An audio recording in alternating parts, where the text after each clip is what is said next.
Hi friends, வணக்கம். Welcome back to my channel. இன்னைக்கு நம்ம சேனல்ல நான் ஷேர் பண்ணியிருக்கேன் ஒரு டிப்ஸும் கண்டிப்பாக உங்களுக்கு கிச்சனில் ரெகுலராகவே தேவைப்படக்கூடிய டிப்ஸ் அப்படின்னே சொல்லலாம். இந்த மாதிரி டிப்ஸ் எல்லாத்தையுமே நீங்கள் வந்து தெரிஞ்சு வச்சுக்கிட்டீங்க அப்படின்னா நம்மளோட வேலைகளை ரொம்பவே ஈஸியாக நம்ம வந்து செஞ்சு முடிச்சிடலாம்.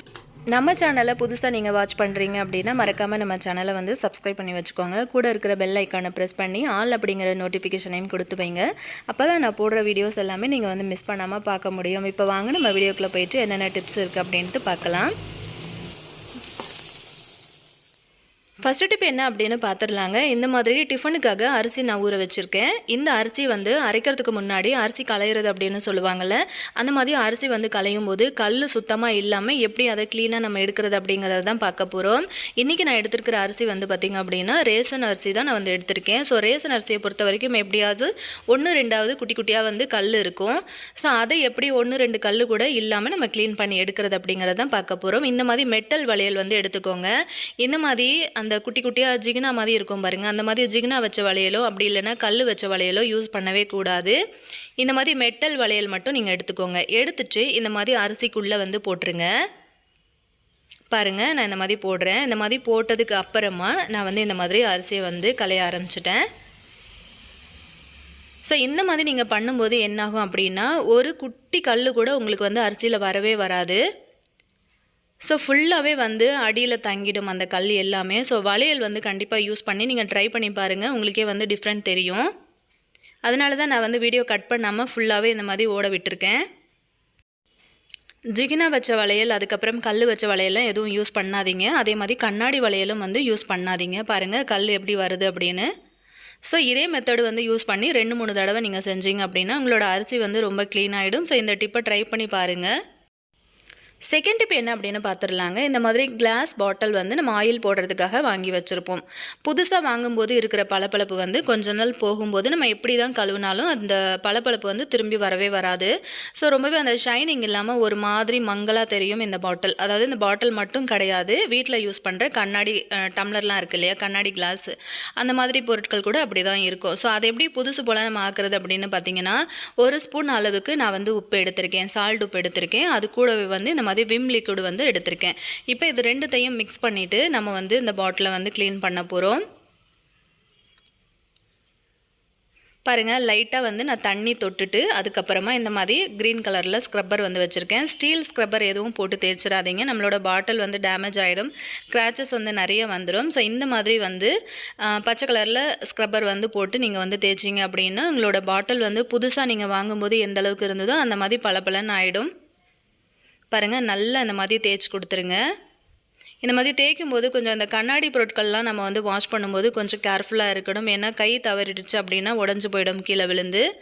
ஸோ பாருங்கள், நான் இந்த மாதிரி கழுவி எடுத்துகிட்டு வந்துட்டேன். பார்க்குறதுக்கு நல்ல பளபளன்னு நல்ல பளிச்சுன்னு இருக்குது பாருங்கள் பாட்டில்.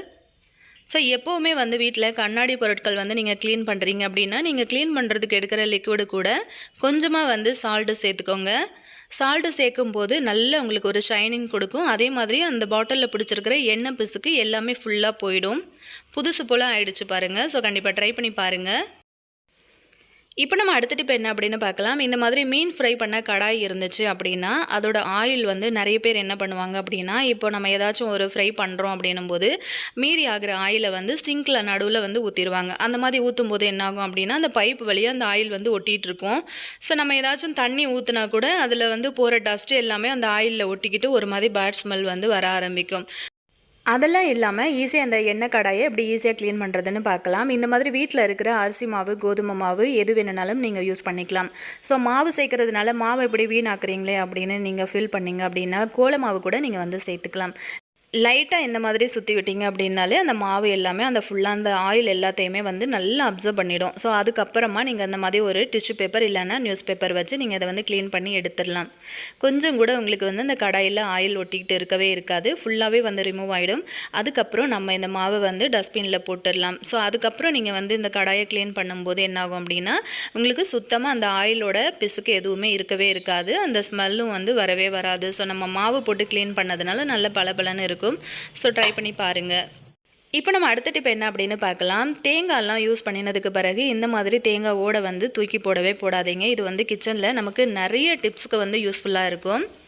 இப்போ நான் வந்து பார்த்திங்க அப்படின்னா பின்பக்கம் 3 கன்று இருக்குது பாருங்கள், அந்த மாதிரி தேங்காய் ஓடு வந்து 1 எடுத்திருக்கேன். உள்ளே இருக்கிற அதாவது தேங்காய் நம்ம துருவிட்டு தூக்கி வைக்கிறதுனால அது உள்ளே வந்து காஞ்சு ஒட்டிகிட்டு இருக்கும்ல, அந்த தேங்காய் எல்லாத்தையுமே வந்து ஃபுல்லாக அந்த மாதிரி க்ளீன் பண்ணி எடுத்துடலாம். க்ளீன் பண்ணி எடுத்துட்டு நல்லா நான் வந்து வாஷ் பண்ணி எடுத்துகிட்டு வந்திருக்கேன்.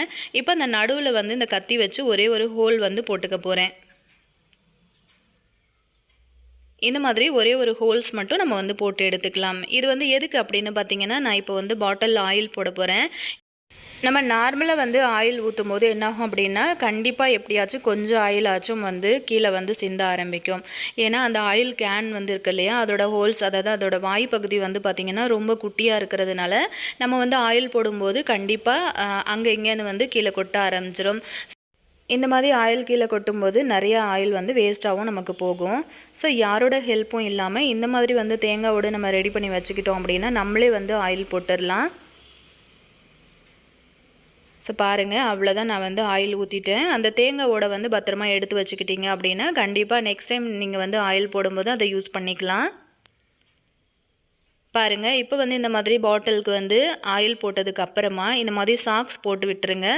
சாக்ஸ் வந்து போடும்போது நமக்கு கையில் அந்த ஆயில் பாட்டில் எடுத்து நம்ம வந்து யூஸ் பண்ணும்போது நல்ல ஒரு க்ரிப்பு கிடைக்கும். ஸோ நல்லா ஸ்ட்ராங்காகவும் இருக்கும், அது கையில் இருந்து சறுக்கவும் சறுக்காது.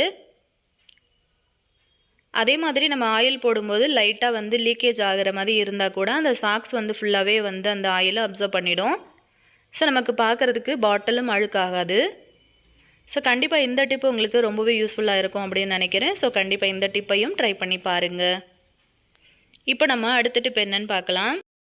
ஆல்ரெடி நம்மளோட சேனலில் ஒரு வீடியோ எக்கு வந்து இட்லி பிளேட்டில் எப்படி வேக வச்சு அதை கிரேவி பண்ணுறது அப்படிங்கிற ஒரு வீடியோ வந்து நான் ஷேர் பண்ணியிருந்தேன். அது பார்த்துட்டு ஒரு சிஸ்டர் வந்து அவங்களோட இட்லி பிளேட்டு வந்து குட்டி குட்டியாக ஹோல்ஸ் இருக்கும் பார்த்திங்களா, அந்த மாதிரி மாடலில் இருக்குது.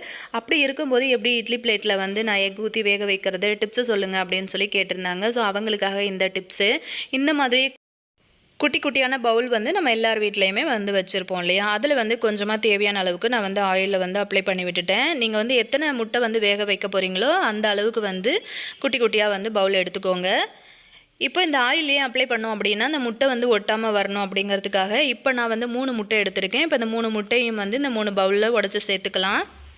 இந்த மாதிரி ஒரு எக் கிரேவி, எக் தொக்கு அந்த மாதிரிலாம் நீங்கள் பண்ணி கொடுத்தீங்க அப்படின்னா வீட்டில் கண்டிப்பாக நல்லா லைக் பண்ணி சாப்பிடுவாங்க. ரொம்ப டேஸ்ட்டாகவும் இருக்கும், அதே சமயத்தில் நல்ல டிஃப்ரெண்ட்டாகவும் இருக்கும். இதை வந்து இந்த மாதிரி உடச்சி விடும்போதே நான் என்ன பண்ணேன் அப்படின்னா, இட்லி பாத்திரத்தில் தண்ணி ஊற்றி தண்ணி கொதிக்க ஆரம்பிச்சிருச்சு. இப்போ இதை வந்து நம்ம இட்லி பிளேட்டில் வந்து வச்சுக்கலாம். இந்த மாதிரி நீங்கள் ஒரு 10 நிமிஷம் வச்சுட்டிங்க அப்படின்னா சூப்பராக உங்களுக்கு வெந்து வந்துடும். இதுக்கு மேலே வந்து நம்ம மூடியை போட்டு மூடி வச்சிடலாம். எவ்வளோ கிண்ணம் வேணும்னாலும் நீங்கள் வந்து வச்சுக்கலாம். நான் இன்றைக்கி ஒரே ஒரு பிளேட்டு தான் வந்து யூஸ் பண்ணியிருக்கேன். பாருங்கள், ஒரு 10 நிமிஷம் கழித்து நல்லா அந்த முட்டை வெந்து வந்திருக்கு. இப்போ இதை வந்து நம்ம எடுத்து ஆற வச்சிடலாம். பாருங்கள், நல்லா அந்த மாதிரி வெந்து வந்திருக்கு. இது நம்ம ஆறுனதுக்கு அப்புறமா நான் இதை வந்து எடுத்து காட்டுறேன்.